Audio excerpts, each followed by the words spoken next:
محترم ناظرین و سامعین السلام علیکم۔ خلافت عثمانیہ 3 بر اعظموں پر پھیلی ہوئی تھی۔ جنوب مشرقی یورپ، مشرق وسطی اور شمالی افریقہ کا بیشتر حصہ اس کے زیر نگین تھا۔ خلافت عثمانیہ کے حصے بکھرے کرنے کے لیے لارڈ کرزن نے بوگرت کو مخصوص انگریز چال تقسیم کرو اور حکومت کرو پر عمل کرنے کی ہدایت دی۔ اس مشن کو پورا کرنے کے لیے برطانوی فوج کے ایک لیفٹیننٹ کرنل تھامس، جو کہ JTE کے نام سے جانا جاتا تھا، کو خلافت عثمانیہ کے زیر تسلط عرب علاقوں میں بغاوت پھیلانے کا فریضہ سونپا گیا۔ اس شخص نے عربی زبان پر عبور حاصل کیا اور اپنے آپ کو ایک عرب کے طور پر ظاہر کرتے ہوئے بصرہ کی ایک مسجد میں ہزاروں مسلمانوں کے روبرو صرف دکھاوے کے لیے اسلام قبول کیا۔ لارنس نے نہایت ہی شاطرانہ طریقے سے عربوں میں قوم پرستی کے جذبات جگا کر خلافت عثمانیہ کے خلاف بغاوت کو منظم کیا، جس کے بعد جنگ عظیم اول کے بعد عرب علاقے سلطنت عثمانیہ کی دسترس سے نکل گئے اور خلافت عثمانیہ اختتام پذیر ہوئی۔ آج کی اس ویڈیو میں آپ کو لارنس آف عرابیہ کی وہ کہانی سناؤں گی جس کو سن کر آپ کی آنکھیں کھلی کی کھلی رہ جائیں گی۔ یہ کہانی شروع ہوتی ہے 1907 عیسوی سے۔ آکسفورڈ اسکول میں پڑھنے والا ایک طالب علم تھامس لارنس یہ باقی لڑکوں سے کافی الگ تھا۔ جہاں باقی لڑکوں کو کھیل کود اور اپنی ہم عمر لڑکیوں میں دلچسپی ہوتی ہے، اور اسے وہاں دلچسپی تھی تاریخ کی ضخیم کتابوں سے۔ یہ اکثر تاریخی کتابیں، بالخصوص وہ کتابیں جن میں صلیبی جنگوں کا تذکرہ ہو، وہ بہت شوق سے پڑھتا تھا۔ یہ صلیبی لشکروں کے عروج و زوال، ان کی غلطیوں اور ناکامیوں پر غور و فکر کرتا اور خود کو ان کی جگہ محسوس کرتا تھا۔ لارنس کا یہ جنون اس حد تک بڑھ گیا کہ اس نے اس رستوں پر سفر کی ٹھانی جن سے کئی صدیاں قبل صلیبی افواج گزر کر مسلمانوں پر حملہ آور ہوئی تھی۔ وہ مسلمان ممالک کے دوروں پر نکلا۔ یہاں لارنس نے ان قلعوں کی بھی سیر کی جو صلیبی افواج نے تعمیر کی تھی۔ اس کی دلچسپی دیکھتے ہوئے اسے برطانوی محکمہ آثار قدیمہ میں نوکری مل گئی۔ اس کے بعد انہی خوبیوں کی وجہ سے فوج میں کرنل کی جاب بھی مل گئی۔ لارنس میں ایک بڑی خوبی تھی کہ وہ مقامی زبانیں بڑی آسانی سے سیکھ لیتا تھا۔ یہاں کے لوگوں سے ایسے گھل مل جاتا جیسے انہی کا حصہ ہو۔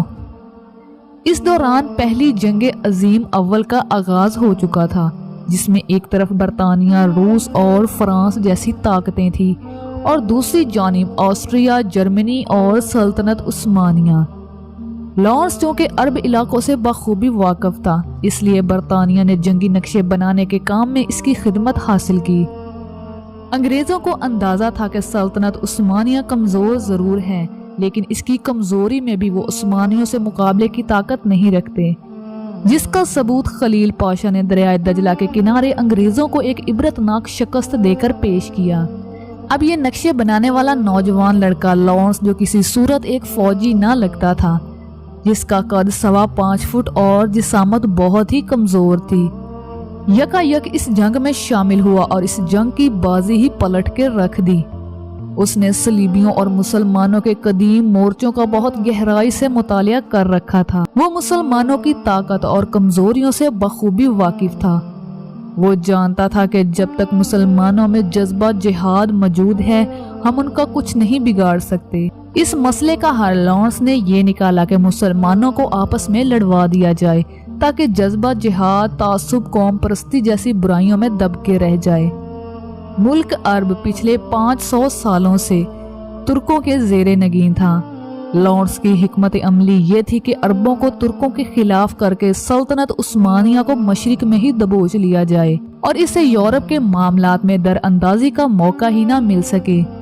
چنانچہ وہ برطانیہ سے جدہ پہنچا اور یہاں آ کے شریف مکہ حسین بن علی سے ملاقات کی۔ شریف مکہ اور اس کے بیٹے فیصل کو لارنس کی جانب سے انتہائی حسین خواب دکھائے گئے اور ان سے وعدہ کیا گیا کہ ترکوں کے خلاف بغاوت کے بعد تمام سرزمین عرب پر ایک سلطنت قائم کی جائے گی اور اس سلطنت کی خلافت اور بادشاہت شریف مکہ حسین کو دی جائے گی۔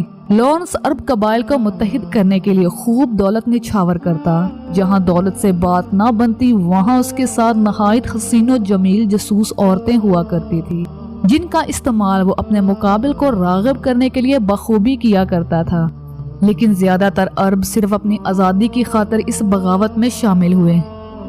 اب لارنس نے عربوں کی چھوٹی چھوٹی فوجوں کے ہمراہ ترکوں کی چھاؤنیوں پر حملے شروع کر دیے۔ اس کے علاوہ حجاز ریلوے لائن جو عرب میں ترکوں کو سپلائی پہنچانے کا واحد ذریعہ تھی، جگہ جگہ سے تباہ کر دی۔ سپلائی کٹ جانے کی وجہ سے ترک فوج شہروں میں محصور ہو کر رہ گئی۔ عربوں میں رہتے ہوئے اس نے بالکل عربوں جیسی وضاحت اختیار کر لی۔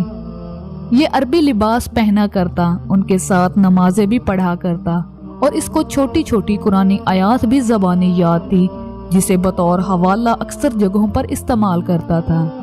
صحرائے عرب میں ایسے دشوار گزار راستے طے کرتا کہ عرب بھی اسے دیکھ کر حیران رہ جاتے۔ نڈر ایسا تھا کہ عورت کا بیس بدل کر ترکوں کے خیموں میں گھس جایا کرتا تھا، جبکہ ترک جو تھے اس کی تلاش میں پانی کی طرح پیسہ خرچ کر رہے تھے۔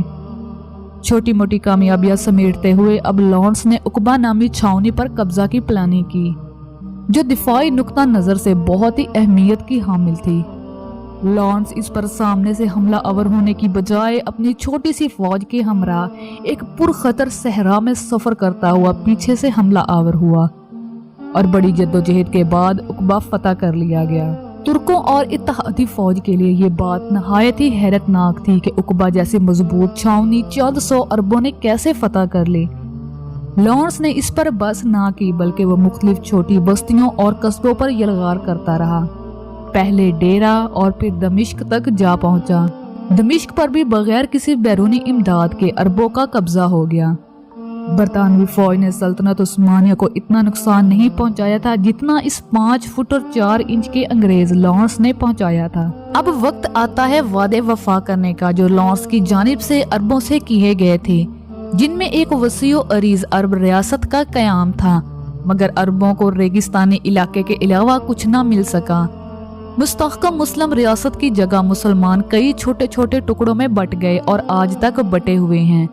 لارنس جنگ عظیم کے بعد ایک نامعلوم مہم کے لیے ہندوستان میں روانہ ہوا، جہاں اس نے کئی دن کراچی میں بھی گزارے۔ اس کے علاوہ ایک مرتبہ ہانگ کانگ میں بھی نظر آیا۔ چین میں ملازمت سے فارغ ہونے کے بعد اس نے اپنی آپ بیتی پر ایک کتاب دانش کے 7 ستون تحریر کی۔ وہ تیز رفتار موٹر سائیکل چلانے کا شوقین تھا، اور مئی 1935 میں یہی شوق اس کی جان لے گیا۔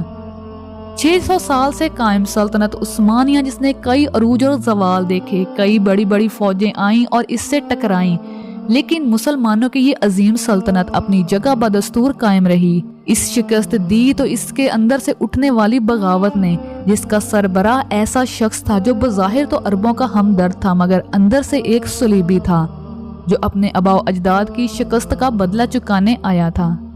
افسوس صد افسوس کہ وہ اس میں کامیاب بھی ہو گیا۔ امید کرتی ہوں میری آج کی یہ چھوٹی سی کوشش آپ کو پسند آئی ہوگی۔ ویڈیو کو لائک کر دیں اور مزید ایسی معلوماتی ویڈیوز کے لیے چینل کو سبسکرائب کر دیں۔ شکریہ۔